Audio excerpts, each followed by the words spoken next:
ಸತತ 7 ದಶಕಗಳ ನಿರಂತರ ಅಧ್ಯಯನ, ಸಂಶೋಧನೆ ಹಾಗೂ ಬರಹಗಳ ಮೂಲಕ ಕನ್ನಡ ಭಾಷೆಗೆ ಜಾಗತಿಕ ಮನ್ನಣೆ ತಂದುಕೊಟ್ಟ ವಿಶ್ವಕವಿ ಡಾಕ್ಟರ್ ಕುವೆಂಪು ಕನ್ನಡ ಸಾಹಿತ್ಯ ಮರೆಯಲಾರದ ಮಾಣಿಕ್ಯ ಎಂದು ರಾಜ್ಯ ಒಕ್ಕಲಿಗರ ಸಮಾಜದ ಕೊಡಗು ಜಿಲ್ಲಾ ನಿರ್ದೇಶಕರೂ ಆದ ಸಮಾಜ ಸೇವಕ ಹರಪಳ್ಳಿ ರವೀಂದ್ರ ಶ್ಲಾಘಿಸಿದರು.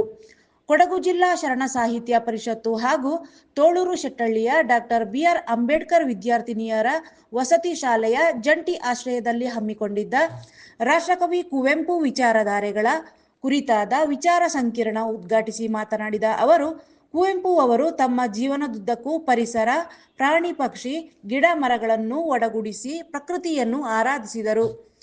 ಪರಿಸರ ಪ್ರಕೃತಿ ಸಂರಕ್ಷಣೆಯ ಮಹತ್ವ ಸಾರಿದರು. ಆ ಮೂಲಕ ಗುಡಿ ಗೋಪುರ, ಮಸೀದಿ, ಮಂದಿರಗಳನ್ನು ಬಿಟ್ಟು ಹೊರಬನ್ನಿ ಎಂದು ಸಾರಿದ ಮಹಾಮಹಿಮ ಎಂದರು. ಯಡೂರು ಸರ್ಕಾರಿ ಪ್ರಾಥಮಿಕ ಶಾಲೆಯ ಮುಖ್ಯ ಶಿಕ್ಷಕಿಯಾದ ಸೋಮರಪೇಟೆ ಸಾಹಿತಿ ಎಲ್.ಎಂ. ಪ್ರೇಮ ಮಾತನಾಡಿ, ಜಾತಿ ಮತ ಪಂಥಗಳ ಬೇಲಿಯನ್ನು ದಾಟಿ ನಿಜವಾದ ಮನುಷ್ಯರಾಗುವ ಜೀವನದ ಪಾಠವನ್ನು ಕಲಿಸಿದ ಯುಗದ ಕವಿ, ಸಾಹಿತ್ಯ ಸೇವೆಯ ತಪಸ್ವಿ ಕುವೆಂಪು ಕರುನಾಡಿನ ಮಹಾಜ್ಯೋತಿಯಾಗಿ ಕನ್ನಡ ಸಾಹಿತ್ಯ ಕ್ಷೇತ್ರಕ್ಕೆ ಹೊಸ ಬೆಳಕು ಮೂಡಿಸಿದವರು. ಬರೆದಂತೆ ಬದುಕಿದ, ಜ್ಞಾನದ ಶಿಖರವೇರಿದ ಕನ್ನಡ ನೆಲದ ಮಹಾ ತಪಸ್ವಿ ಡಾಕ್ಟರ್ ಕುವೆಂಪು ದೇಶಕ್ಕೆ ಹೆಮ್ಮೆ ಎಂದರು.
ಗಡಿನಾಡು ಕೊಡಗು ಜಿಲ್ಲೆಯಲ್ಲಿ ಪರಭಾಷೆಗಳ ಅಟ್ಟಹಾಸಕ್ಕೆ ಆಸ್ಪದ ನೀಡದೆ ಕನ್ನಡ ಭಾಷೆಯನ್ನು ಶ್ರೀಮಂತಗೊಳಿಸುತ್ತಿರುವ ನಾಡಿನ ಸಾಹಿತ್ಯ ಕ್ಷೇತ್ರಕ್ಕೆ ಕುವೆಂಪು ನಿತ್ಯವೂ ಸ್ಫೂರ್ತಿಯ ನೆಲೆಯಾಗಿದ್ದಾರೆ ಎಂದು ಪ್ರೇಮ ಹೇಳಿದರು.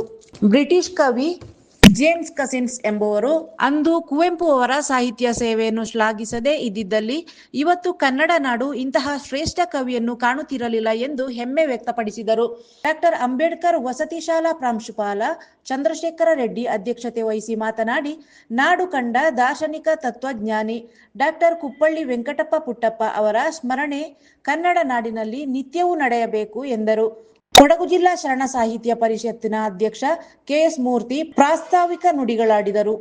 ಶಿಕ್ಷಕರಾದ ಕೀರ್ತಿ, ಪೂಜಾ, ಅರ್ಪಿತಾ, ರಮ್ಯಾ ಮೊದಲಾದವರಿದ್ದರು.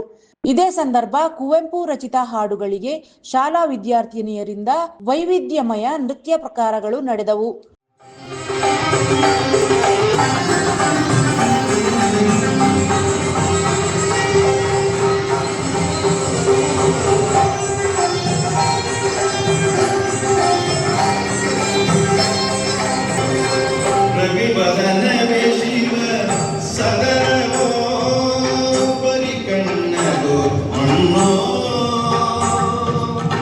ಶಿವನಿಲ್ಲದೆ ಸೌಂದರ್ಯವೇ ಶವಮುಖದ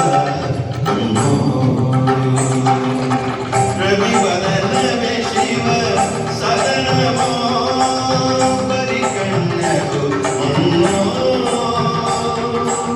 ಶಿವನಿಲ್ಲದೆ ಸೌಂದರ್ಯವೇ ಶವಮುಖದ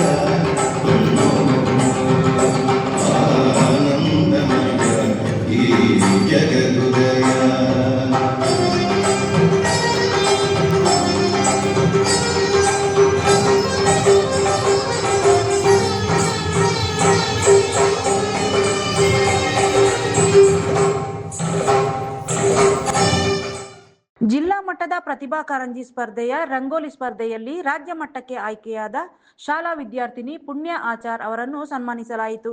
ಶಾಲಾ ಶಿಕ್ಷಕಿ ಶಬಾನಾ ಸ್ವಾಗತಿಸಿ ನಿರೂಪಿಸಿದರು. ಪುಷ್ಪಲತಾ ವಂದಿಸಿದರು.